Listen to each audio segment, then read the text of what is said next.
You're watching UATV English. We are broadcast from the heart of Europe, Ukraine, Zonia. My name is Anna Nichenko. Hello and welcome. Grain and consequences of Russian games with life. That's our topic for today. So Russia used hunger as a weapon once again. Kremlin's decision to pull out of the grain deal is completely unjustified and unacceptable. This was stated by the High Representative of the European Union for Foreign Affairs and Security Policy, Josep Borrell. I'm so sorry to say that today Russia has refused to prolong this deal. And this is something very serious that will create a lot of troubles to many people around the world. We, from our side, we will do everything we can through our solidarity lanes in order to make available the Ukrainian grain for the people who eat from it. And I have to blame Russia for this decision.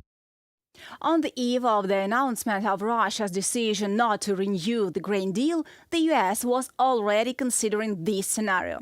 National Security Advisor Jake Sullivan said that if the Black Sea Grain Initiative was not extended, Russia would face serious diplomatic consequences.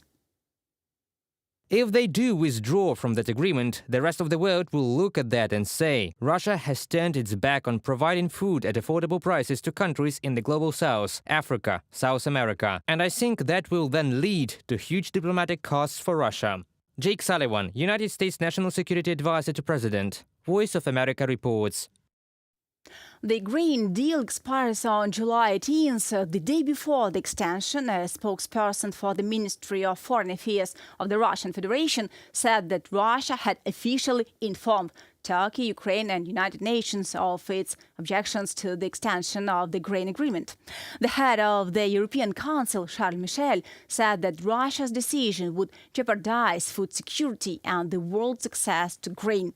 This agreement is very necessary because it works for the benefit of many peoples of the world. The Black Sea Grain Deal agreed under the auspices of Antonio Guterres is very important, especially for the most vulnerable countries, because this agreement, together with the European solidarity lanes, it is helping to make sure that the most vulnerable countries have access to the grains and to the fertilizers they need for the people, for the population. And that's why we fully support all the efforts of Antonio Guterres to make sure that the continuity of this agreement will be guaranteed. Ukrainian President Volodymyr Zelensky said that everything had to be done to be able to use the Black Sea corridor even without Russia. We are not afraid. The companies that own the ships have contacted us. They said they are prepared to continue the grain shipments if Ukraine lets them leave and Turkey lets them pass through. When Russia claims it is suspending the grain initiative, it is breaking off its agreements with UN Secretary General Antonio Guterres and President Erdogan, not with us. We made no agreements with them. Volodymyr Zelensky, President of Ukraine, in an interview with African journalists. Russia's announcement of withdrawal from the agreement has shaken up some of the world's poorest countries. For example, Somalia, according to United Nations trade data, received 84,000 tons of Ukrainian wheat in 2022 to prevent impending famine in some areas. 100% of all Somalis use wheat. If the roads through the we expect the price of wheat to rise to $28, $29 or $30. We hope that the Black Sea route will remain open. And the grain agreement, which allowed Ukraine to export food through the 3 Black Sea ports of Odessa, was first signed last July. Ukraine, Turkey and the United Nations and Russia were involved in this agreement. Later, Russia repeatedly blocked the agreement, demanding that a number of requirements be met, including the reconnection of Roshelselskhozbank to SWIFT, the resumption of supplies of agricultural equipment, the lifting of restrictions on insurance and the lifting of the ban on access to European Union ports, and the resumption of the operation of the Tolyatti-Odessa ammonia pipeline.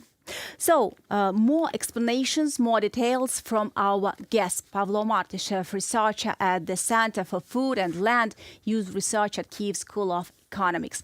Hello and welcome. Hello, thank you. Dmytro Kuleba, the head of the Ministry of Foreign Affairs of Ukraine, asks United Nations Security Council to stop Hunger Games. But how can the world do it, and what kind of consequences can be for Russia? So far, world is quite relaxed regarding this, and this could be explained by price decline, which we had seen over the last, I would say, 10 months. And now prices are relatively low, but they increased a bit since the announcement of Russia from the withdrawing from the Green Deal. And but we can see higher prices in the nearest future, and this will increase the importance of Black Sea crop for the grain market and for the poor countries in particular. How long can Russia play on this topic and use hunger just exactly like a weapon? Sanctions are maybe effective method, but what should be in the next package? It's hard to say. I think we will see some news at the meeting of Putin and Erdogan in August. And I think that Russia is not finally withdrawn from the Green Deal, and it continues to intimidate the world and Ukraine with exiting of a Green Deal. And it increases the number of requirements, not only Roslihozbank, not only a pipeline, it's also some rules of freight of sea insurance for Russian vessels, and also its import of some agricultural machinery parts to Russia. And also I should say that high world prices are quite beneficial for Russian farmers and for Russian exporters, because Russia is the largest supplier of meal and wheat in particular. And what about Ukraine's efforts? Because really our country does a lot now during the war. It resists to Russian aggression. It also tries to provide grain to countries that need it. Your opinion about Ukrainian efforts now? We do all for this, and we also renew the dialogue with our European partners regarding import ban from the neighboring countries. And it is quite surprising that these countries want to prolong the ban until the end of this year, especially in this hard time when seaports are blocked. And our exporters plan to use some alternative ways of exporting. First of all is the Danube River, and we could expand the volume of this corridor in Danube to 2.5 or 3 million tons per month. And also there are some roads, sea roads in the territorial waters of Romania, when our grain will be reloaded from barges, from small coaster vessels to medium vessels, handy, or big vessels, Panamax. And this will allow to renew sea export independently from Russia. Thanks a lot, Pavlo, for all these explanations. And now I'll remind to our viewers it was Pavlo Martyshev, researcher at the Center for Food and Land Use Research at Kyiv School of Economics. And really, sanctions are one of the ways to resist Russian aggression. For example, the Aluminium Association trade group, which is based in the US, said it supported its European counterparts. However, it is easier for the state to refuse aluminium from the Federation. Russia accounts for less than 3% of US imports of raw materials. Rusal produced 4 million tons of primary aluminium last year, which is about 6% of the total world production. So we see a fairly strong market, and there is an understanding that maybe the situation here is similar to Rosatom, that the European Union cannot yet fully understand what they should do in the aluminium sector, as well as in the nuclear energy sector.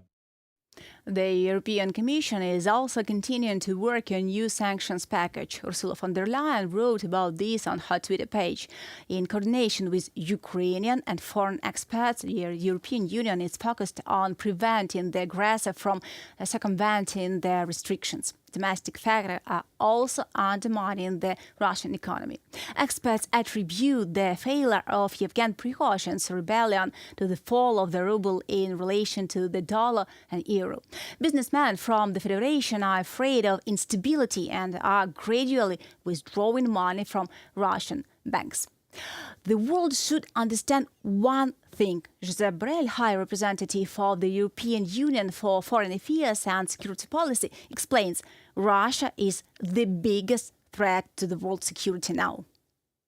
Here comes another lesson learned from the ongoing Russian war of aggression. Putin's Russia represents the biggest threat to European and global security, and its nuclear arsenal makes it no less but more dangerous for the entire civilized world. Josep Borrell, High Representative of the European Union for Foreign Affairs and Security Policy, in blog for the European External Action Service.